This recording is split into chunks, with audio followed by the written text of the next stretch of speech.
മണിതൂക്കാമേട് ഔദയിൽ കുരീച്ചനും ഭാര്യ ആലീസിനും മക്കൾ 3. Sunny, Elsa, Xavier. ചെറുകിട കുരുമുളക് വ്യാപാരിയായിരുന്നു കുര്യച്ചൻ. കുര്യച്ചന്റെ മാതാപിതാക്കൾ നാട്ടിലെ ജന്മഭവനമായ നീലവനയിലെ ആശ്രിതരായിരുന്നു. ബാംഗ്ലൂരിൽ പഠിക്കാൻ പോയ നീലവനയിലെ രാജലക്ഷ്മി അവിടെ വീട്ടുകാരറിയാതെ വിവാഹം കഴിച്ചു. 6 മാസം ഗർഭിണിയായിരിക്കെ അയാൾ മരിച്ചു. അതൊന്നും അറിയാതെ വീട്ടുകാർ അവൾക്ക് വിവാഹം ഉറപ്പിച്ചു.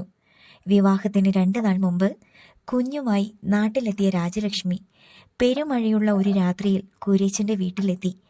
കുഞ്ഞിനെ കുര്യച്ചന്റെ സംരക്ഷണയിലാക്കുന്നു. ഒരാഴ്ച കഴിഞ്ഞ് തിരികെ കൊണ്ടുപോയിക്കൊള്ളാമെന്ന് പറഞ്ഞ് ആലീസിനെ സമ്മതിപ്പിച്ചു. തിരികെ കാറിനടുത്തെത്തിക്കാൻ കൂടെ പോയ കുര്യച്ചന് രാജലക്ഷ്മി തന്നെ സമർപ്പിച്ചു. കുഞ്ഞിനെയും കൊണ്ട് ആ നാട്ടിൽ നിന്ന് മാറി താമസിക്കാനായി 25 പവൻ സ്വർണവും നൽകി. കുര്യച്ചന്റെ മക്കൾ അവന്